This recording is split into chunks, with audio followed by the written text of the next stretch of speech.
So if you've read chapter 5 of Swedenborg's Heaven and Hell, you've found the missing heaven. Anyone for ice cream?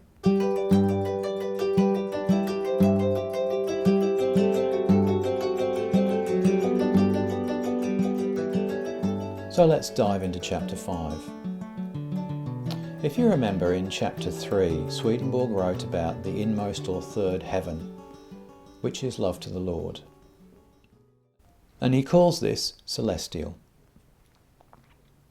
And then he writes about the second or middle heaven, which is love towards the neighbour. And he calls this spiritual.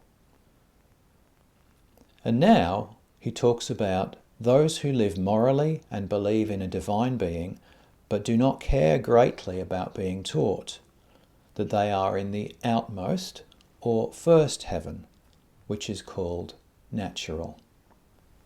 Now in this chapter, Swedenborg also mentions for the first time the concept of degrees. Now there are two kinds of degrees. There are continuous degrees, which are things of a like nature, and there are discrete degrees, being things of a fundamentally different order from one another. I think of these as distinct levels. Now you need to know this, otherwise you cannot comprehend how the heavens are distinct, or even what is meant by the internal and the external man. Here's an example. We're all familiar with the Golden Rule. Jesus said, "Just as you want men to do to you, you also do to them likewise." So let's say you like ice cream. Now, according to the Golden Rule, you should give everyone ice cream, yes? But what if you meet someone who doesn't like ice cream? What if you meet someone who has sensitive teeth or is lactose intolerant? You see, the Golden Rule at that level doesn't work. And that's why some folks have devised what's known as the Platinum Rule. Treat others how they want to be treated. But if you think about it, this is really just another level of applying the Golden Rule. You see, I want to be treated according to my needs and desires. So you need to apply it at an entirely different level than just the actions themselves. You need to listen to the needs and desires of others to know how to treat them. So it's how you think about the Golden Rule that makes all the difference. Are you talking about the actions alone or the needs and desires? And this is the central premise of this book by Gary Chapman, The 5 Love Languages. It contains the idea that you can love someone and do everything you can to communicate that love, but be completely misunderstood because your attention is at the wrong level. Now, if you understand that, you can understand discrete degrees.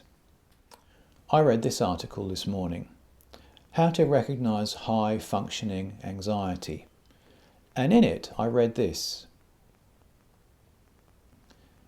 Any extreme avoidance, or the opposite, control, could be a sign that people are really struggling with anxiety. How can I support someone with anxiety? An honest discussion could be the best way to approach a loved one's struggle with anxiety. Allowing someone the time to really express what's going on for them is the first step. You see, we so often look at a person's behaviour, their actions, and draw conclusions about them from those actions alone. But if we look at causes rather than symptoms, we gain an entirely different perspective. And that's the value and power of discrete degrees. Now, this is what Swedenborg does with it. He draws a distinction between the mind and the brain. For Swedenborg, consciousness is not a physical process. Consciousness exists at a whole other distinct level and acts upon the brain and the body. Consciousness is the driver, and the physical organ of the brain is the driven. He tells us not to mix them up, or to think that they exist on the same level. Sensual men do not apprehend these distinctions, for even where these degrees are concerned, they make increases and decreases to be continuous. Therefore they cannot have any conception of what is spiritual otherwise than as a purer natural. Consequently they stand outside and are far removed from intelligence. So for Swedenborg, if you're looking for the source of consciousness in brain chemistry or quantum mechanics, you're barking up the wrong tree.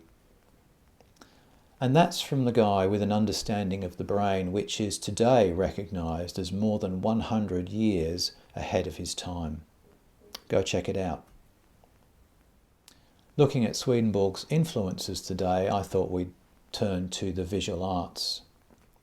If you've seen the movie Things Heard and Seen, you will already be familiar with the work of George Inness, and particularly this painting, The Valley of the Shadow of Death. But of course there are many others. Alice Archer Sewell James. William Blake was prolific in so many areas, including painting. William Page. John Flaxman. And Hiram Powers. So how do you apply the concept of discrete degrees or distinct levels? Do you use it to understand religious observance?